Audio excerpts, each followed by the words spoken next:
Hi, it's Brendan here, and we have a good show for you today. The guest is Laurence Fox, fresh from his controversial appearance on Question Time, and he doesn't hold back.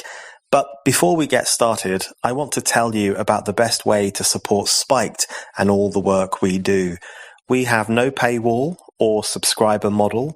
All of our articles and essays and podcasts are free because we want everyone to be able to read us, and we want our ideas to spread as far and as wide as possible.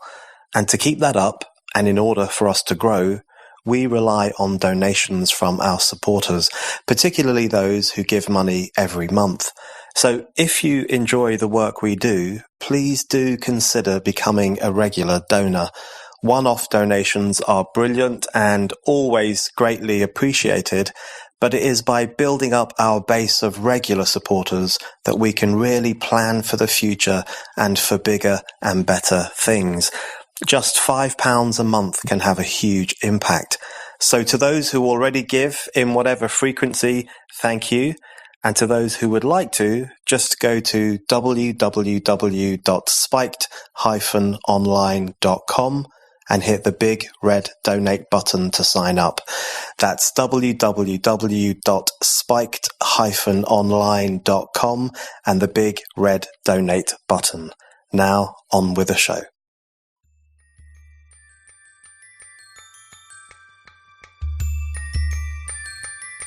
You can take your white male privilege and shove it, actually. And you can shove it for all of the other white people in this world that are working hard and trying to get on with it. It's got nothing to do with our race, our colour, whatever it is. It's shove it. And I've never thought about it. You know, these sort of posh Wimbledon Easters with sort of slightly exotic names going, I'm oppressed too.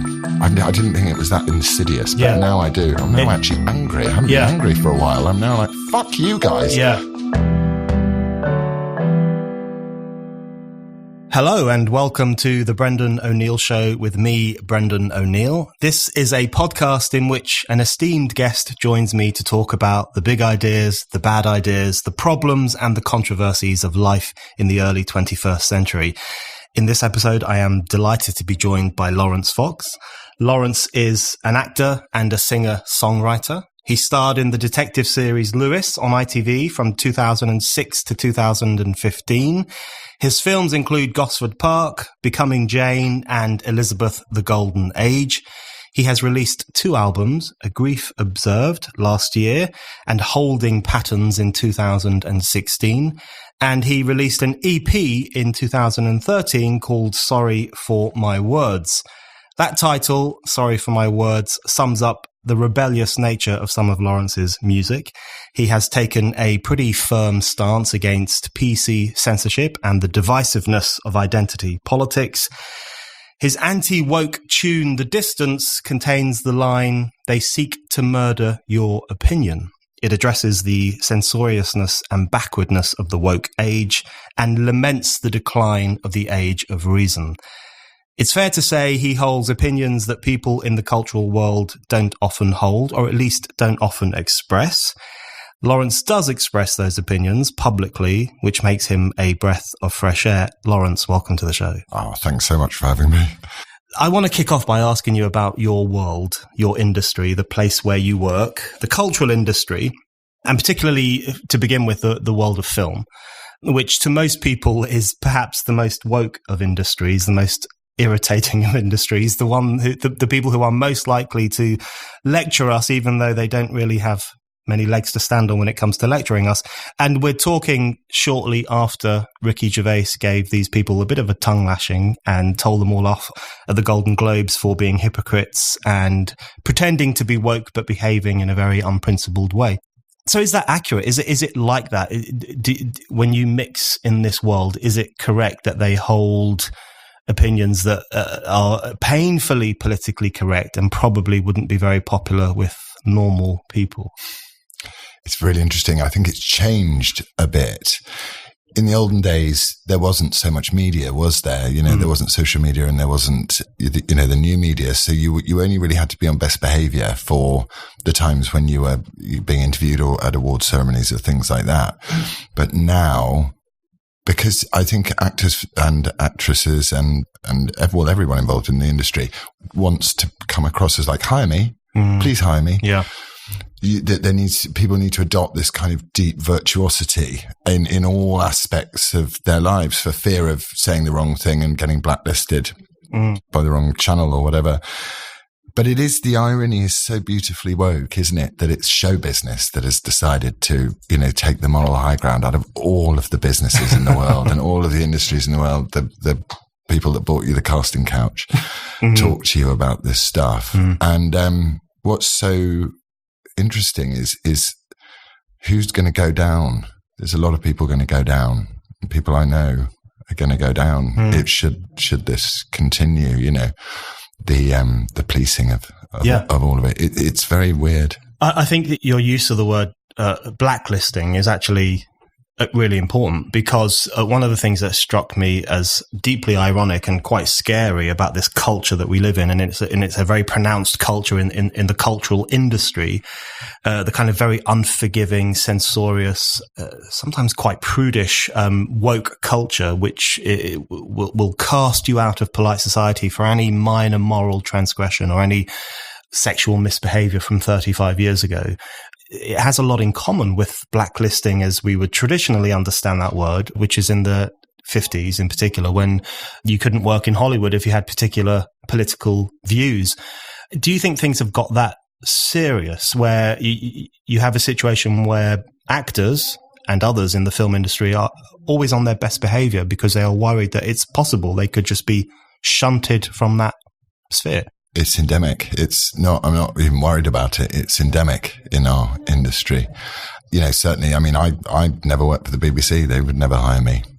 But I think there is a slight change now, because I think the more censorious you become, the less people are going to want to watch the content you create, and the more narrow-minded you become. Your content, it becomes so, I didn't want to watch whatever the Brie Larson film was just from seeing her talking on stage, lecturing everybody. And I was just like, I don't want to watch it. And I think, with stuff like Little Women, if you're going, why is no one watching Little Women? Are we all anti-women? It's like, no, you're missing the point here. There's a reason why a film like 1917 is getting watched by everybody. And that's because it's a great story. And my dad said to me when I was young, when I first started out as an actor, he said, the thing you must remember if you want to be a good actor is your audience are smarter than you are. And I've taken that in as read. Now, I think the tide will have to change. What was that, Charlie's Angels, or the other one, the new one? I think it did some pretty bad business. And at the end of the day, people that run these corporations must go, I don't mind losing all my money. They must want to make money. Yeah. In the end. So I think it is beginning to change. 1917 definitely felt, for me, I saw a woman with a baby saying, I don't know what to do. There's a great scene and it's amazing. And there was no point of that I think, why isn't there a man holding the baby and saying, I'm raising this child alone? It was just a beautiful experience that every normal person in this world goes through. Yeah. They go, what's going on with a child? So I think it's changing. I think the question of content is really important in relation to this, in terms of what content is being produced, because this isn't just a matter of people behind the scenes having to be on their best behavior politically and not offending the kind of PC sensibility, because increasingly what's happened is that woke culture threatens to interfere with the content itself. The best example of that is you're an actor, so you will be aware of the fact that acting, as its name suggests, means pretending to be someone else. But one of the things that's come up over the past few years, which I think speaks to a lot of these problems, in fact, is the way in which even actors are told there are certain roles they can't play. Tilda Swinton gets told off for playing a non-white character. Scarlett Johansson seems to be in trouble all the time, particularly for offering to play a trans character and then pulling out. That, I think, really grates against the entire nature of acting and the entire purpose of culture more broadly, which is representation and pretense and depicting stories and telling stories. So that's a situation where I think the woke stuff actually pollutes and undermines culture itself. I couldn't agree more. I think this stay in your laneism that they are applying to everybody is ridiculous. I mean, fortunately, I've just done a job for a Spanish guy who did Casa de Papel, Money Heist. And I was auditioning for the part of a gay Mancunian Buddhist. And because he couldn't speak any English, he said, I want that guy to do it. Because he said, and they said, why? Because I'm posh boy Laurence, whatever. And he went, it's in his eyes. I can see it. It's in his eyes. Yeah, I mean, it's dreadful, isn't it? It's just when you watch those lovely old movies, like even my example is always Walter Mitty, and you see those amazingly strong female characters, and they're strong because of their context. They're not strong by a created context. Yeah. So we're very patronizing to our audiences in a lot of what we do. And I'm like, it's just so refreshing when you come across something that isn't. Yeah. I hope the tide is turning, because I think money talks, doesn't it? This is one of the situations where you hope it does talk, and you hope that people will vote with their feet and go and see the films that are not lecturing them and patronizing them, but telling them a story. And 1917, as you say, is a very good example of that. I think one of the things that could start really grating with people, and probably has already, is this idea that culture has to be used to correct people or re-educate people. And so one of you mentioned Charlie's Angels, which is really dreadful film.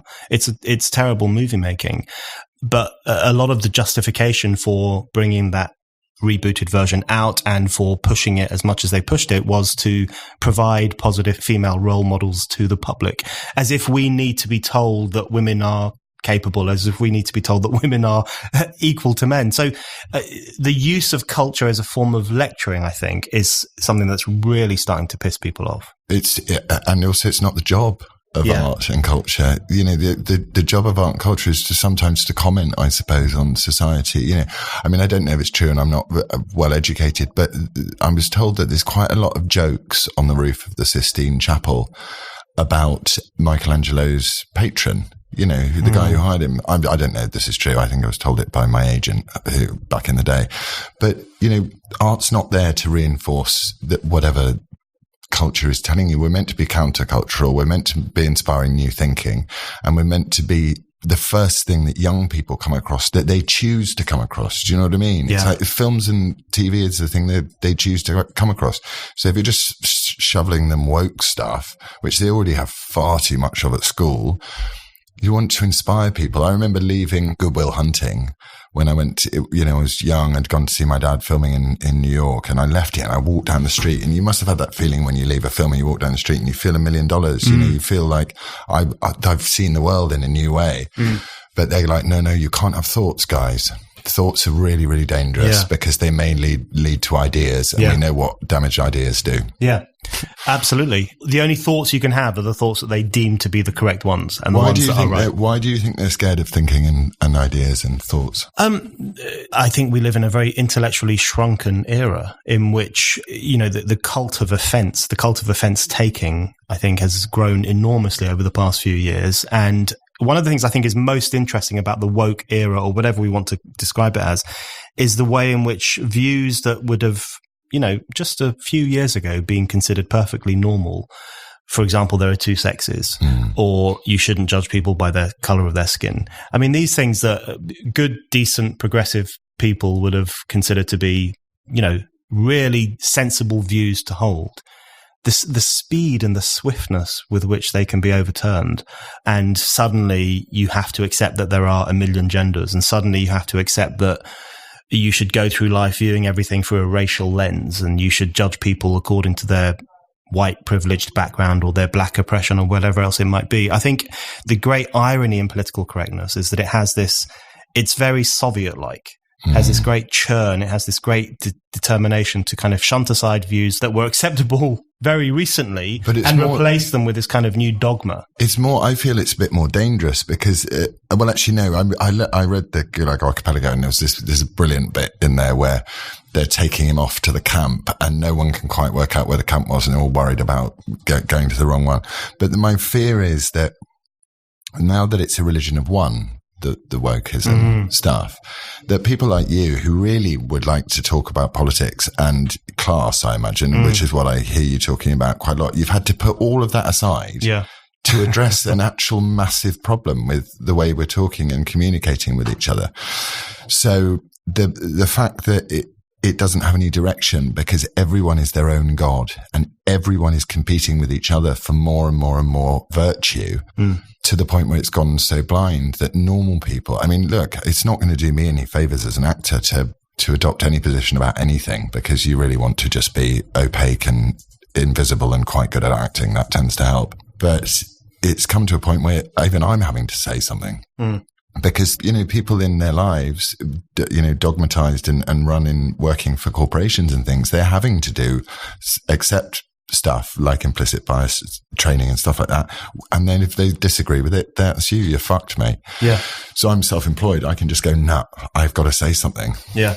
And I'm glad that there's a pushback coming. Yeah. Because I want I unlike, Greta Thunberg, who wants to turn my children into like cavemen again, I want my kids to grow up in a world where they can dream and hope and have and live a great life without this terrible doomsday cultish madness of wokeism. Absolutely. I think one of the most depressing things about this culture is the way in which it compels us to say things that we know are not true. Yeah. That's the pinnacle of authoritarianism, in my view. John Stuart Mill writes about this in his book On Liberty published in the 1870s. He says that legal censorship is not necessarily the worst form of censorship. It's very bad, and there should be no laws against speech, but self-censorship and social pressure to conform, which he calls it the tyranny of custom, the tyranny of correct opinion, which is not necessarily written down in law. You won't be thrown in jail if you refuse to adhere to it, but you might lose your job. You might be cast out. You might be thrown out of school.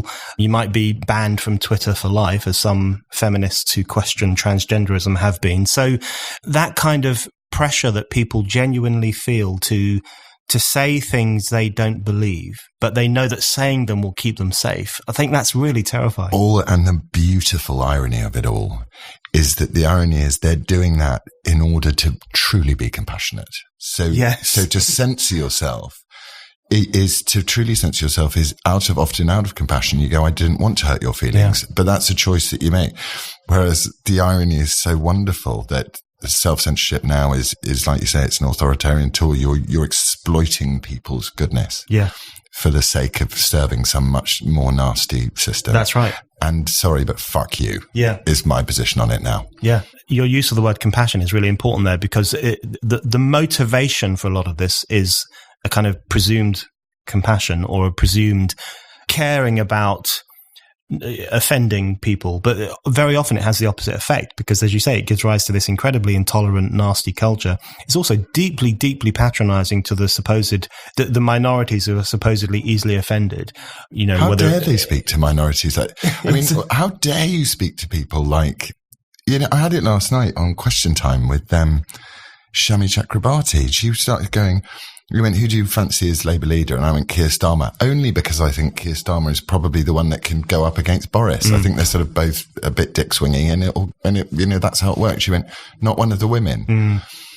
And I sort of said, okay, fine, you're right, all the women. But I find it so unutterably patronising for a man to have to stop and go, oh no, sorry, I'm not including you women. It's like black chivalry. Yeah. Not black chivalry as in racial chivalry, but it's the bad mirror image reflection of what chivalry is.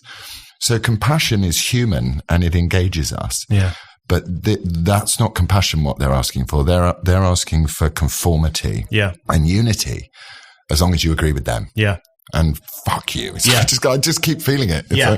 Which is a very, very positive feeling to have in this climate. But I think one of the things that really worries me about this culture is, the compulsion to lie. But I genuinely think a lot of people feel enormous pressure to say things that they don't believe. So, for example, they don't believe that the next Labour leadership candidate should be judged by whether they have a penis or a vagina. They just don't believe that's a good way to judge political leaders.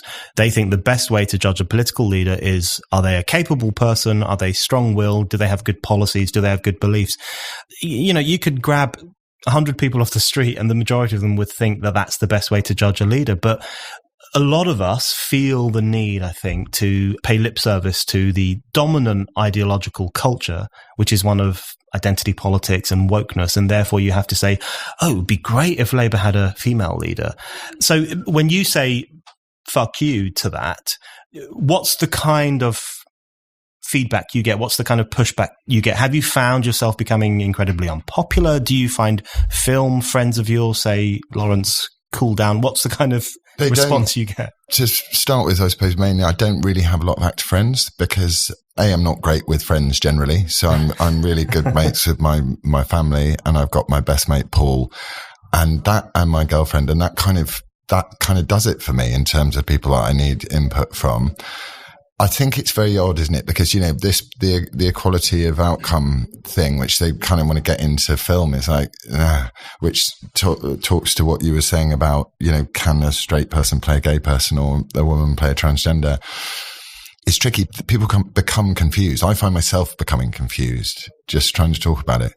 But I think actors secretly like someone who says what they think. Right. Right. Because, what's the point of an actor? Essentially, the only job of an actor is to take a writer's words and give them life. That's your only job. Your job is not to tell the writer whether he's a good writer or not, or tell the director how to shoot it. Your job is to take some words and give it life and meaning. It's a very specific job. And for that, you need great imagination and great ears and great eyes just to listen. Yeah. So I think being true to yourself is always going to make you a better actor. Yeah.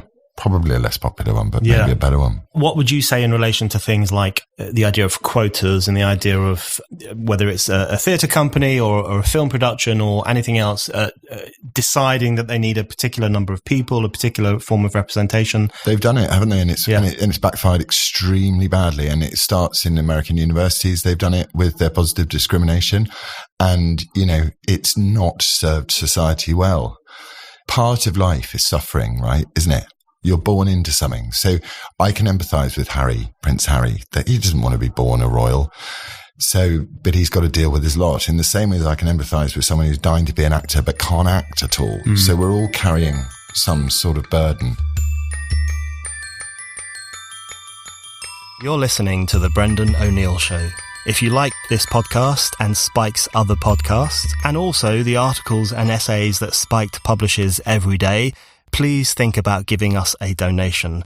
Spike's content is free and we want to keep it free, and donations really help us to do that.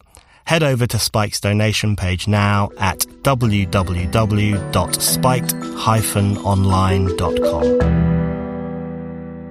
One of the things I find quite depressing, and you raise this on Question Time, you raise the question of the idea that racism is widespread, the idea that racism is this huge problem in contemporary British society, and through the issue of Harry and Meghan, because I think a lot of the phony compassion of the woke era is about correcting what they consider to be this enormous problem of racism or this enormous problem of sexism, which is another instance where I just think I don't see that at all. I think society has progressed enormously, particularly since the 50s. I'm a white male, so I'm a privileged white male. No, you don't have any opinions that were worth listening to at all. Yeah, I want to ask you about that in a moment. But one of the things I find depressing about that, and I thought your exchange on Question Time really kind of raised it in a lot of people's eyes. They really thought, okay, this is something worth thinking about. Because I think one of the problems with this idea that Britain is this horrible, disgusting racist society or a horrible, disgusting sexist society is actually that that backfires enormously, because what it says to ethnic minority communities is, people in this country hate you. The history of this country is repugnant. Every institution is institutionally racist. So give up, forget it, back off and just live in your own tiny little world and never try to make it. So it has this really, I think, debilitating impact. I think it's absolutely right. There was a lady on Question Time last night who was a person of colour, which is, at least I got the words in the right order, so I'm not a vile racist. And she said, I'm a black lady, and everyone's pulling the race card all the time. I can't bear it. I think all of the arguments from the woke potential, all of them hinge on the one truth that we live in an oppressive, white, patriarchal society. And if you don't agree with that, everything works that way. You can talk about oppression, you can talk about sexism, but if you push back against that at all with truth, which is that whether there is racism, which is undoubtable that there is racism and there are racist acts, and we should stand together and confront those racist acts. But if you dismantle the truth and say, what, we're not, we're getting less racist every single year. That, I've said this a few times, but I've got 7 nephews and nieces, and none of them are white. Not that I'm like, I've got black friends, mate, in it. But we're entering a period anyway where young girls in school, my mates' daughters and stuff like that, they're not growing up thinking boys are more important than them. So we're in a sort of twilight zone between going back to being normal. Yeah. And what we want to do is we want to provide our children, especially in my view, with a stable world, because their generation is going to be the one that really is rocky unless we help them get through it. And, we're also, it feels like people are kind of gunning for a fight at the moment. And, we don't want to get into a big old war or something, which you can feel maybe could happen if so it's trying to calm it down with reason and say, look, we're not the most racist society in the history of mankind. We're the least racist society in the history of mankind. And let's celebrate that. Absolutely right. And I think there comes a moment where this obsession, if you were to go back 50 or 60 years, you would very clearly see that racism had a detrimental impact on society. One of the depressing things about seeing racism everywhere or seeing race everywhere is that, I consider myself as someone who comes from the left. So I have kind of leftish, hopefully progressive values. And I think one of the things that's quite depressing is that it actually undercuts, this new culture undercuts so much of the progress that we've made over the past 50 or 60 years. So if you cast your minds back to Martin Luther King, his whole thing was, let's judge people by character, not color. And we're increasingly encouraged to do the opposite of that. And so you are a white man. That's all you are. There's nothing else interesting about you. That's in the eyes of woke people. You're a white man. I'm a white man. Other people are black women, or they might be queer men, or whatever they are. But everyone is reduced to the biological, the inherited, in a way that I find it's like a rehabilitation in PC terms of the kind of thing that we spent so long trying to escape from. But it makes no sense though, does it? Because if you take the intersections all the way down, you end up at the individual anyway. Yeah. So it's like, I don't understand. I find it amazing that it is so confusing, but it's crazy. I also think it's extremely patronizing and I think, you've spoken about this before and I really understand it. I mean, I have some, what would be called left-wing values, and I've probably got some quite right-wing values, I imagine. But to treat people that are financially not loaded or are living in difficult lives like you're somehow better than them is not the values of actually what particularly what the Labour Party was invented to do. So stop it. Stop patronising people based on their identity. Yeah. It's like, well, you're just poor, so you've got no brain cells. Yeah. It's like, don't do that to people. So it's actually, again, ironically, it's the most authoritarian, most racist, most classist approach to dealing with anybody, masquerading itself. It's the emperor's clothes with no clothes, isn't it? And so, which makes it weird that it's going to have to be a few white men and, anybody else who wants to get on board, not white men, but it's taking the people that are being attacked to stand up and defend the people that need defending, because they're after them. Yeah. It's bad. I think that's actually a really good description of what we're living through, that this is a kind of racist, classist, authoritarian ideology masquerading as something progressive, masquerading as something compassionate. Very true. And I think the way in which very often the woke or the PC or whatever they're called, the way in which they sneer at ordinary people is actually the most revealing thing about them. So one thing I wanted to ask you about was the issue of Brexit, because I think the issue of Brexit is fascinating in relation to all of this stuff, because that's really, I guess, the moment at which all the stuff that had previously been expressed through euphemism and in a very guarded, coded way, and often through the politics of pity, these poor people, they don't really know what's going on in the world. It suddenly burst to the surface and became much more open and much more this kind of naked aggression almost against the masses for being so stupid. What's your view on the Brexit era, the vote itself and the things that were triggered by that vote? I was extremely antithetical to, I didn't care. I sort of instinctively, I thought Europe was meant to be a trading bloc, not a United States of Europe. I didn't vote in the referendum. I was very disappointed that David Cameron didn't stand by and then lead people out of the referendum. I thought that was weak and cowardly. And then I got extremely upset when I thought that this is not going to happen. Hang on a minute. So you've asked people what they think. We talk about our wonderful Western democracies, and you're about to not do what the people have asked you to do. And I think that created huge amounts of tension, which allowed actually the wokey authoritarian crowd to come in and go, don't worry, darling, it's all going to be fine. We're going to be really nice to each other, okay? Do what I say now. And then, you know, what I've learned this lesson in life. If someone tells you someone's evil or something's evil, they're usually not. Yeah. If someone forces it down you. So I became very passionately interested in the fact that this needed to be enforced. You know, this was Brexit. This is what people wanted. Yeah. And then, you know, you'd listen to James O'Brien sit there and try and mess with people's heads where they're going, which particular law, you know, when someone said, I just want my sovereignty back. And you go, which particular law don't you like? You know, and it's like, okay, James, you've obviously read a lot of books, but you are asking ordinary people whether they want to take back their borders, whether they want to take back their, you know, their law. It's a macrocosmic thing. It's not a microcosmic thing. You're asking people in their souls and their spirits what they want. And the answer is, we want our country to be an individual state that can make trading unions with whoever. I'm not an economist or any expert. And I think that was great, actually. I think that's a very progressive thing to do. Yeah. And look, I do sympathise with people that go, you know, there should be no borders and you know, and everyone should be able to get National Health Service care. But I'm also a taxpayer. Yeah. So it's like, you can't have your cake and eat it. You know, we must get behind it. And I'm very motivated now, actually. I was sort of very nervous of Boris because I think he's a bit flippy and I'm not sure he was someone who could go to it. But I have a feeling that he might actually grow into this role because I feel that the country has said to him, here you are, mate. Yeah. There's a majority. Go with it. Can you do something with this? Yeah. I feel excited. And also immediately, the minute the general election, I thought I can say what I think again. I mean, I've always have been saying what I think, but I wasn't smashing it in people's faces. But I feel a great weight has come off, you know, and the establishment is a very spooky and dark place. I've been invited into it a few times and seen some odd things in my life. And the establishment don't like being accountable because they just don't, because they're the establishment. And I think it's great that they're accountable now. Yeah. And I think it's very democratic that they're accountable now.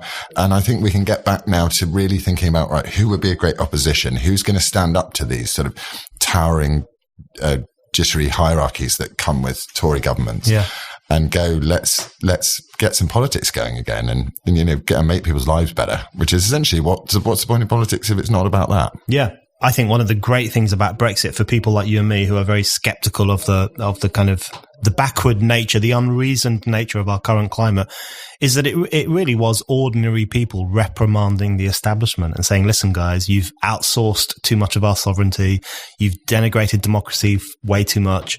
You're pursuing crazy PC agendas, which are very often green-lighted by the European Union.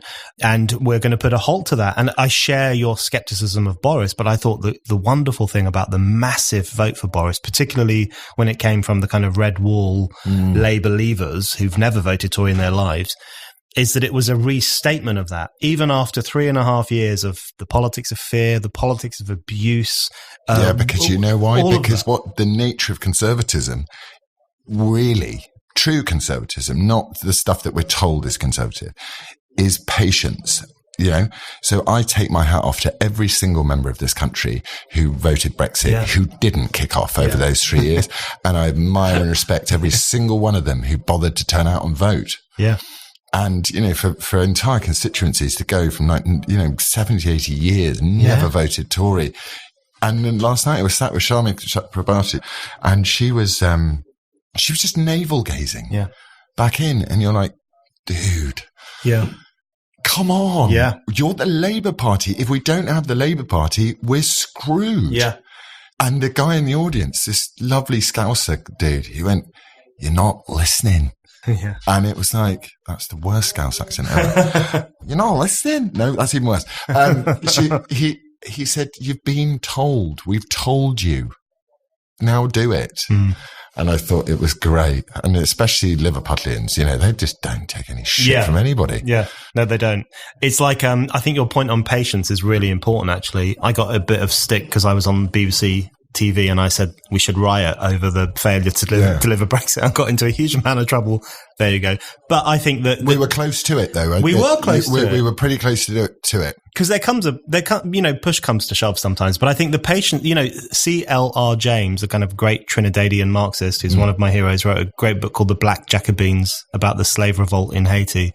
He once said that when people look back at the history of the 20th century in particular, they won't marvel at the kind of hysteria or madness of ordinary people, which is often what was talked about, but at their patience. Their patience at being mistreated, their patience at waiting for change, their patience at voting for change and then hoping it will actually happen. And I think that's really true of Brexit. You have the largest block of voters in British history ever saying, let's radically change the constitutional future of the country, and then just biding their time and waiting, as democracy sometimes demands, for it to happen. I thought that was incredibly inspiring. So love them. And it makes people proud to be, because I think it's okay. I'm really proud to be English and British and stuff like that. I really like it. Yeah. I'm really pleased with the fact that we're a bit eccentric about certain things and we're slightly different from the French and we're slightly different from, I love that. I think it adds to society. It doesn't diminish from it. So to see how nobly that was handed. Yeah. And also, I mean, I hate to say it, unpopular opinion of the forever, but I kind of like Farage up until he copped it. But I bet you he's a smart man. I was like, why are you now just jumping out of the Brexit thing? But then I thought he's actually going, give the man a golden plate. Give him a plate so he can actually go and be Boris Johnson. Because at the end of the day, Boris, I'm a bit like, oh, hang on a minute, mate. Are you going to change your opinion, depending on how many bottles of Chablis you've had? Yeah. Or whether you've had an argument with the missus last night. But I think Boris, my dad actually said this. He said, I think Boris really wants to be prime minister. And so you're like, okay, well then go for it, buddy. Yeah. Which is quite an English, it's quite there's a sort of peasants' revolt thing to it. I know that the left would go, oh, he's in Bullingdon Club. Which is fine. Yes, of course. But he's got this kind of, Richard the Lionheart thing. And, go for it, chubby Richard. Peasants' revolt is actually not a bad way of describing it. And I think that one of the most striking things that's happened in Britain for decades is the fact that the most working class people you can think of voted for the most Bullingdon style candidate in recent times. And it's so clear why they did that. There's no mystery to it whatsoever. They did it because he spoke to them more than the woke left did. Yeah. And when you have a situation where someone who is so alien to their everyday lives and to their experiences, they've had none of the experiences he has had. They have none of the wealth that he has. They've had nothing like that. But he connected with them more than all these kind of Corbynista tossers who are knocking on their doors and saying, we'll save you, we'll look after you. I just thought that was such an important political moment in British history. I think it'll be the political moment, certainly of the last post-war. Yeah. I think it's amazing. I love us for it. Yes. That's how I feel. I completely agree. And I feel optimistic. And ultimately, what do you want to take into your life? You want to take into a sense that human beings can do wonderful and amazing things under very high duress circumstances. What books do you read your children when they're young? You read them tales of adversity ending with either tragedy or happiness. You don't raise children on he went to work, he worked for 50 years and then he died. The end of the story. You read them Huckleberry Finn. That's what you do, which is what I do to my kids, much to the chagrin of most other people. The human animal needs hope and needs optimism and needs to believe. And the human animal also, in order to stop killing other human animals, needs to know that the processes that operate around them, like politics and stuff like that, are reflecting what we need. So it's perfect for us.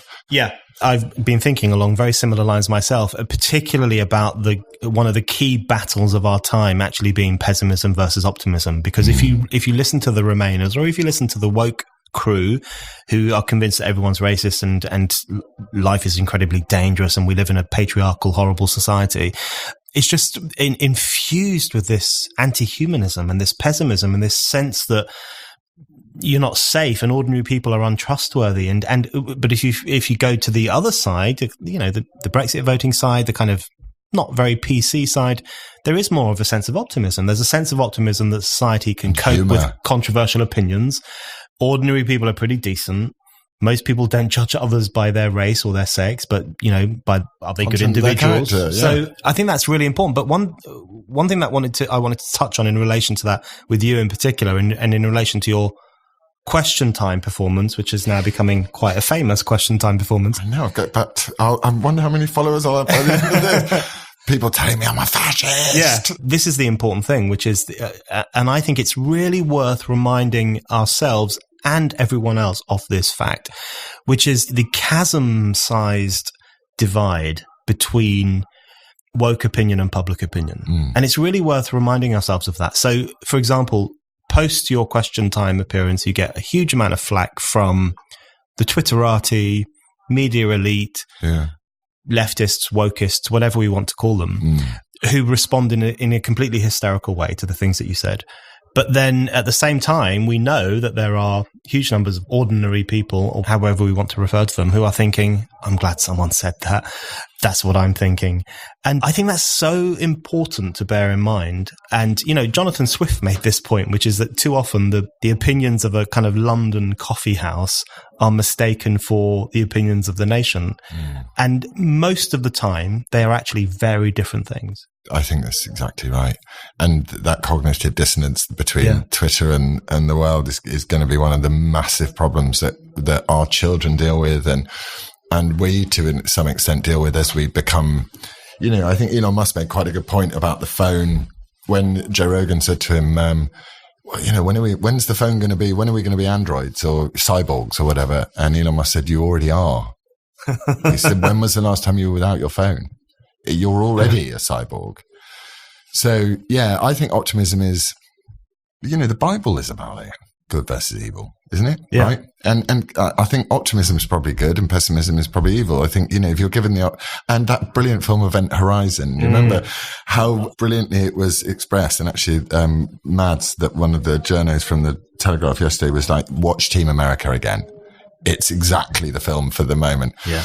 So, I think more and more often as a dad nowadays, and I want my kids to have things to hold on to that they believe in. And I want them to believe that I love them and that my decisions I make for them are the decisions that are best for them. And that doesn't mean that they're not going to suffer, but there is hope and there's optimism. Yeah. And we find that together. Yeah. And I think it is kind of a good versus evil, but some people want to tear the whole fucking thing down. Yeah. And they just do. And I know this from personal experience in a legal situation I've had. This is the whole reason the law exists, is to slow down the people that want to tear the world apart and make them accountable for what they're going to say. Yeah. And that's what this referendum was. And it was the 6 elections that where the Great British Public said, we want out, guys. Yeah. Also, you can always tell a bit of an arsehole is when they try and tell you what's going to happen tomorrow. Yeah. No one fucking knows what's going to happen tomorrow. It's just part of the world, isn't it? So I'm massively inspired and I'm massively optimistic, and I'm really sorry that all of the now rejoiners are fucked off about it. And this is coming from someone who didn't mind either way. But now that I've been led by my peers and people I respect down the direction of where it is, I respect what they've said. You want out? We want out. I respect and I join you and I'm behind you, which is why the Lib Dems can go fuck themselves. Yeah. And why Jo Swinson loses her seat. Because she's like, no, I'm the opposition. It's like, you don't get it, do you? You're missing the point. We don't need opposition for this. This has been democratically mandated by half of the country. Yeah. What you need to do is get behind this. Yeah. That's your job. Yeah. That's what you're paid for. And why you get an office. Jo Swinson losing her seat. I mean, that's the wisdom of the crowd summed up. Top quality. People just thinking we're not having this. No, I completely share that optimism. And I think, the era of the Brexit revolt is such an important one. It pushes back against so much of the crap that people like you and me would be concerned about. It always makes me think of a line from 1984, if there is hope, it lies with the proles. And his point was that, very often the craziest, most hysterical and most authoritarian ideas don't actually come from the masses, which is the prejudicial view. They read The Sun and they want to lock everyone up. And it's the liberals. It comes from the kind of liberal elite, overly educated, got too many PhDs, live in one particular place and never really venture around very much. Got lots of walls around them. Yeah. He says it in Road to Wigan Pier, so I've started going through the list of books that you're meant to read. On its little segue, I gave my dad a book today. which I wanted to say. And he said, I can't read that. I was like, I haven't got that many books left in me. I'm 80. And I just thought, fuck, that's an amazing thing to say. He's like, I've got to pick my books carefully. Yeah. But he says it, doesn't he? He said, it's not that the liberal elite love and want to look after the poor. They hate the fucking rich. Yeah. Yeah. You know, and it's a good point. Absolutely. And it's such an amazing book, Road to Wigan Pier. But also, the other thing that Orwell tapped on incredibly well is the loathing of the English intellectual classes for England itself. And he said they always felt a stronger connection with what they considered to be the more philosophical, cosmopolitan Western Europeans and France and Italy, which is where they were focused. And they looked upon England as this kind of parochial, backward nation full of stupid people. All of that has come bursting back into public life over the past few years. But what's so lovely is all of those parochial, stupid people have said, it's all right, chum. Don't worry about it.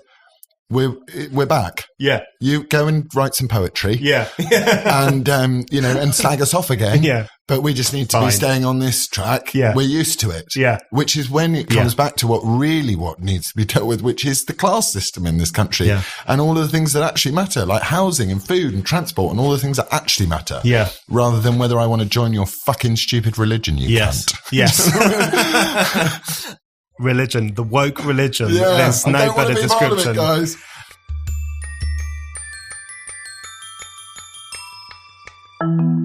You're listening to The Brendan O'Neill Show. Subscribe now so that you never miss an episode. And it would be great if you could give us a rating and maybe even a review. That is a really good way to help new listeners discover the show. Right. Okay. So let's talk about, there's a couple more things I want to ask you about. So in relation to class issues, because my pet theory is that identity politics is really, it's like the revenge of the middle classes against the masses, because what identity politics allows, often very comfortably off people, what it allows them to do is to pose as oppressed. So you have someone like Afua Hirsch, who's a black woman who writes for The Guardian. What I think is striking about Afua Hirsch in particular is if you read her book on British identities, it's where she writes a lot about her personal life. She had an incredibly nice upbringing, private school, brought up in Wimbledon, big house. So was I. I didn't write for The Guardian. Right, so you should do it too. Unfortunately, you're a white man, so that kind of cancels you out. But it's like, what I think identity politics does is it allows people, Andrew Doyle, the comedian, who also writes brilliantly for Spite, he refers to someone like Afua Hirsch as the oppressed millionaire. So you have these people who pose as oppressed, and it allows them to lecture ordinary people. So ordinary people are stupid and backward and racist and sexist, and therefore we need to re-educate them. So it's like this inversion of privilege. So they become the oppressed underdog, and everyone else becomes their oppressor. And it's completely mythical. But the reason I'm saying all this is because I want to ask you about one thing in particular, which is the idea of white privilege, which is one of my least favorite ideas. The notion that your skin color somehow confers privilege on you automatically. And even worse than that, the negation of your opinion on the basis of your skin color and your genitalia. I mean, that's fundamentally what is being said in relation. Crazy. I'm very blessed in life that I went to drama school with a guy called Paul. He was the first time he'd really been out of home, which was down South Coast, and he came to London. And he went a bit mad at drama school, I'm not going to lie. Fucking amazing actor. He became a prison officer because he couldn't cope with drama school. He thought we were all wankers. And he said, I'm going to go and get a real job. So he became a prison officer, and he said, it's a real acting job, actually, out of all the jobs. And there's this sort of, as you get with everything, there's this sort of civic duty thing going on. Anyway, he was coshed over the head by a prisoner in an understaffed bit of Belmarsh. I think, I can't remember whether it was Belmarsh or one of the other ones. And he had a brain hemorrhage, and he has very little short-term memory nowadays and not very much money. And he's white, and there's nothing privileged about his life. And every single time we talk about anything, which we do on it all the time, he's never mentioned it to me. He's never, ever complained about anything that he's been through in his life. Never. We talk politics. He's an ardent socialist. We talk and we just have the most amazing times, and we combine. So you can take your white male privilege and shove it, actually. and you can shove it for all of the other white people as well that are working hard and trying to get on with it. It's got nothing to do with our race. I mean, our colour, whatever it is. You know, is shove it. And I've never thought about it. You know, these sort of posh Wimbledon Easters with sort of slightly exotic names going, you know, I'm oppressed too. I didn't think it was that insidious, but now I do. I'm now actually angry. I haven't been angry for a while. I'm now like, fuck you guys. You know, and this man he couldn't have less privilege. And what you want to do is you want to lob on his head after a long day. It's your privilege, isn't it?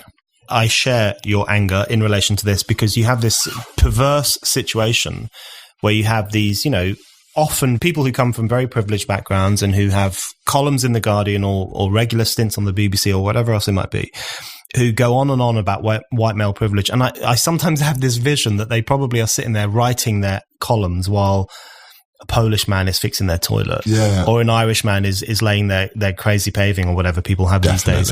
And you just think it's the complete ignorance of anything to do with class, anything to do with wealth, which I think are the defining influences on society, and the replacement. I will respond to someone who says you don't know because you're a posh git, you've never been through it, and I would go, that's fair enough. That I can respond to. Sorry, I interrupted you. No, that's right. And I think it's one of those situations where I think the white privilege idea it sums up the whole woke problem because it is that blanket racial approach. So it takes no consideration of class background. It takes no consideration of experience. It takes no consideration, more importantly than those two things, of political belief. So if someone were to say to me or you, you're a white man, that's it. The thing I find most denigrating about that, and this is not me playing the victim card, it's just me stating a fact. The thing I find most denigrating about that is it has no consideration whatsoever for what I, as an autonomous individual, think and how I arrived at that view. Why are you not, but you know, the thing is, if you start speaking your truth, Brendan, and you started saying, you know, I think I know a little bit because I listen to you guys all the time, but you know, you've got lots of brothers and sisters and stuff like that. You don't come from a load of cash in this world, you know. If you start talking your truth a bit more. Playing that card. As part of me thinks you kind of got to, against the ones that don't understand you, which is what I do nowadays. I go, you're a racist. Because, like, if you want to have the chat, you're a racist. Like, I think you've got to play the card back against him. But they take away your autonomy, but they don't give a shit about your autonomy. You're not. You're just a white bloke. Everything you say means nothing. And, you know, okay, sorry guys, but that's not going to last. But one of the things that I think worked very well with you in relation to Question Time, which one of the controversial aspects is that you had this confrontation or this discussion with an audience member who was saying that the treatment of Harry and Meghan was obviously racist. And when you questioned that, you were denounced as a white man. That's why you think this. And you pushed back saying, well, that's the racist thing. Because what I thought what was very striking about that exchange, and it's not surprising that it's become a bit of a talking point and a focal point and people are debating it, is because you didn't mention anything about people's skin color. You didn't judge anyone on the basis of where they come from. But the person who was pushing back against you did. Now, I don't want to demonize that person. People do whatever they want to do. And they say whatever they want to say. But the woke culture generally, the great irony within it, and I think you've had this experience, is that they push back against the masses for being racist, while it is actually them who are judging people constantly. It's the beautiful irony of it, isn't it? Which is why it's symphonic and like it's tonally scale. It's like it's the magic of the stars in it. I kind of think it is beautiful because I want to find something in it that I think is beautiful. Because I want to go, there must be a reason why this exists. And it can't just be a bunch of really narcissistic, selfish people who think they're wonderfully intelligent. And actually, maybe it is. There's something sonically beautiful about it. I mean, God knows. But it's true. She was being racist, technically, because I genuinely don't care. And I know that they've definitely been hounding the racist thing about because it sells newspapers. It's going to. There's going to be a few dodgy comments in the papers. But overwhelmingly, the British public's antipathy towards Meghan is about that they feel that they've opened their arms up to her and gone, welcome. And she's turned around and gone, you're all racists. And that's why the British public, who are extremely discerning people, as we've just spent a lot of time talking about, that's why they've turned their back on her. Because they feel like, oh, we love you, we'll give you everything. But you see the one in charge, the 93-year-old who's had fuck all of her own way for the last 93 years, that's what we look up to. Yeah. It's really funny. Babe. It's funny you should say that, because I am a hardcore Republican. I'm not a fan of the monarchy at all, but I found myself over the past week or so during the whole Harry and Meghan scandal really feeling this profound sympathy for the Queen, because you think, I think one of the Queen's problems is she comes from another world, right? It's another planet almost, a world in which you kind of negated the self. She's like a bird taken out of a nest who's never met another bird, and she's been hand reared. And That's right. And by the way, it's totally, her life must be totally, but she's extremely discerning. It's the difference between her and Meghan, right? If we take those two extremes. So the Queen is entirely about a sense of duty, a sense of responsibility, a sense of purpose, not about the self at all. And she hides herself in her opinions all the time. I'm sure she's got a million opinions, some of them probably very controversial. We hear rumours that she's pro-Brexit. Who knows? We don't know. But we know far too much about Meghan, because there's that constant advertisement of your emotions and your feelings, which defines the kind of that new generation. So I think that clash between the culture that the Queen represents and the culture that Meghan represents is really important. And there was a very interesting poll came out of public opinion, and public opinion was pretty much, don't mistreat the Queen, take away the HRHs from Harry and Meghan because they pissed about a bit. And I thought there was something very positive in that, because it was actually people saying, listen, the nation and its institutions and its history matter.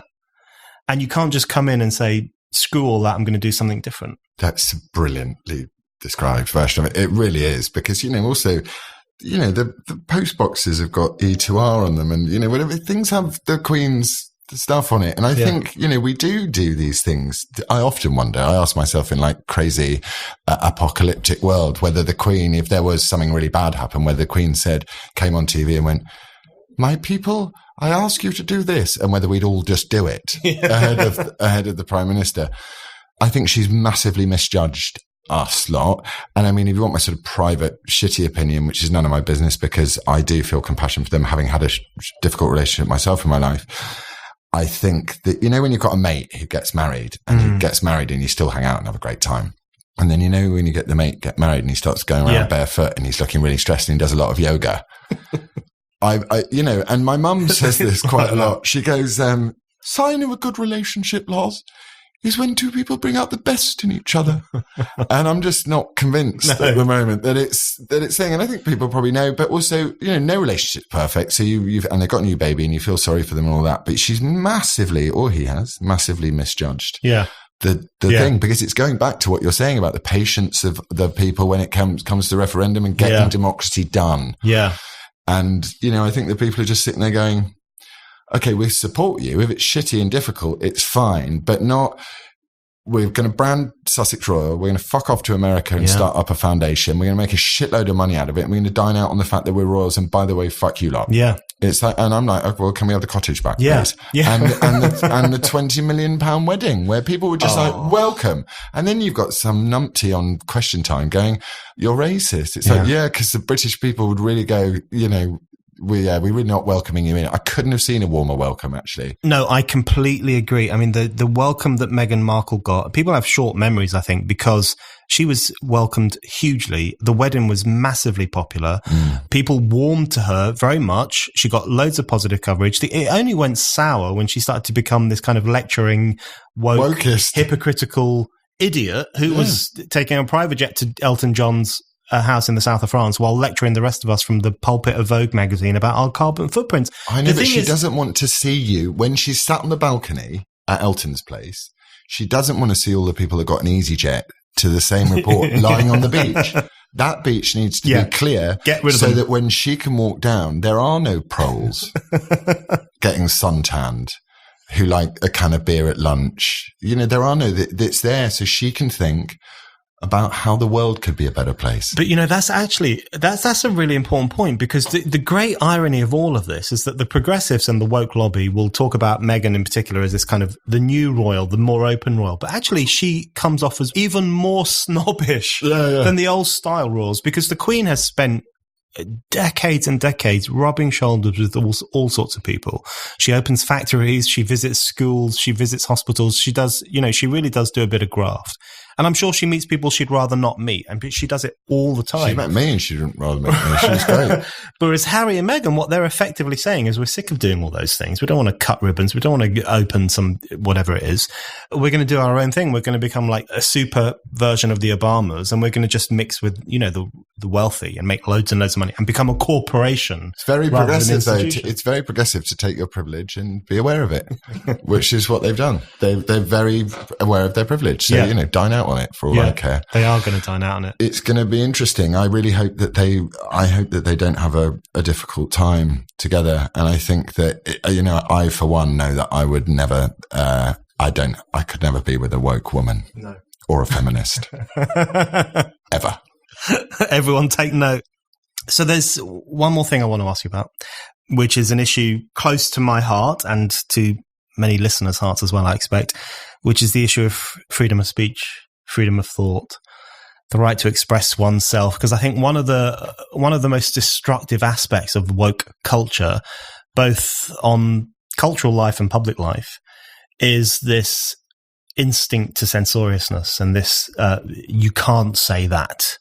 And the idea that all sorts of views are potentially offensive. So how would you make the case? How far would you go in making the case for freedom of speech? And then how would you make that case? How would you describe it as something important, as a value really worth clinging onto? I would say that I'm somewhere between stopping freedom of speech at an incitement to violence or just not even having that. Right. So it's like, I think if you trust humanity and you trust people, bad ideas get bought down by good ideas. That's what happens. Yeah. So, I love freedom of speech. I like and also like I'm being assaulted and attacked and smashed on Twitter today and all of this stuff. And I kind of love it. Yeah, bring it on. Because it's like you're totally 100% welcome to say whatever you want to me. And it's my responsibility to have a thick enough skin to go, I still stand by what I said. And if someone comes at me with a really good idea and goes, have you thought about this, Lars? But so far, all people have said is, have you read the book called Why I Won't Speak to White People About Racism Anymore? And I'm like, no, I'd rather eat a light bulb. So I sort of kind of think, incitement to violence, shouting fire in a theatre, I don't know. But I mean, all beautiful societies are formed on freedom of speech. Yeah. And, I have this odd relationship with religion. And I think that, there's a freedom of speech story in the crucifixion. He went, I'm God.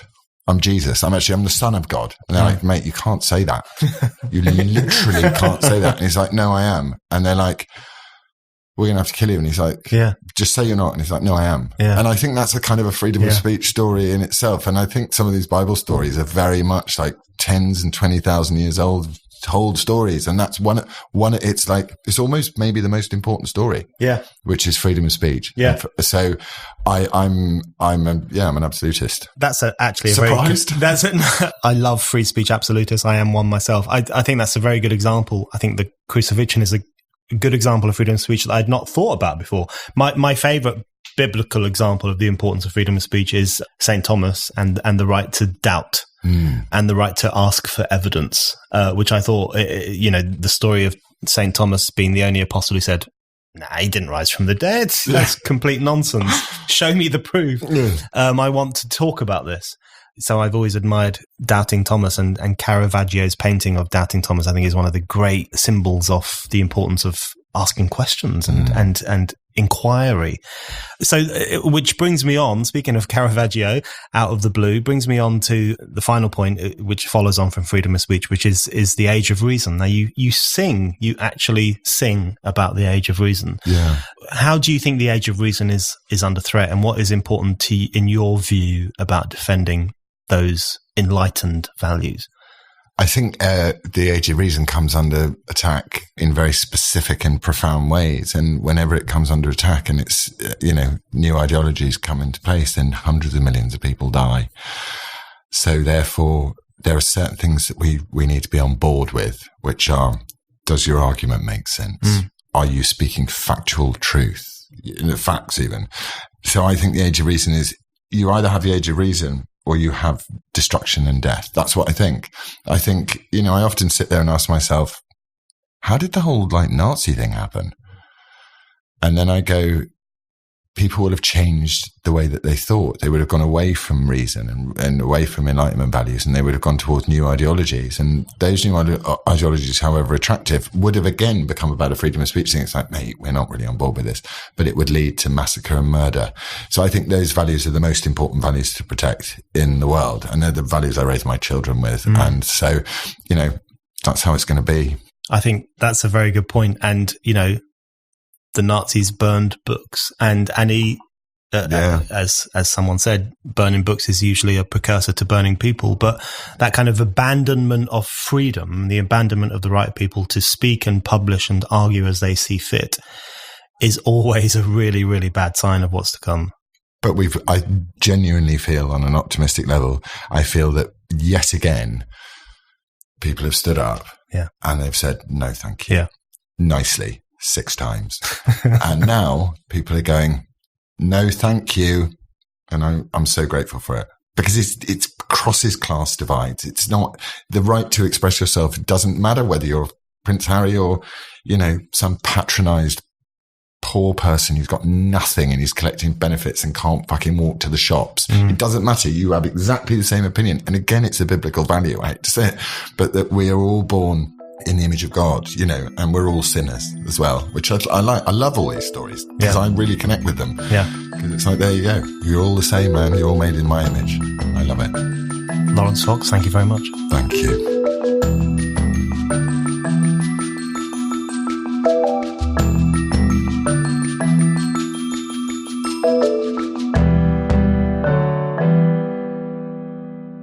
Thank you for listening to The Brendan O'Neill Show. We'll be back with another guest and more discussion.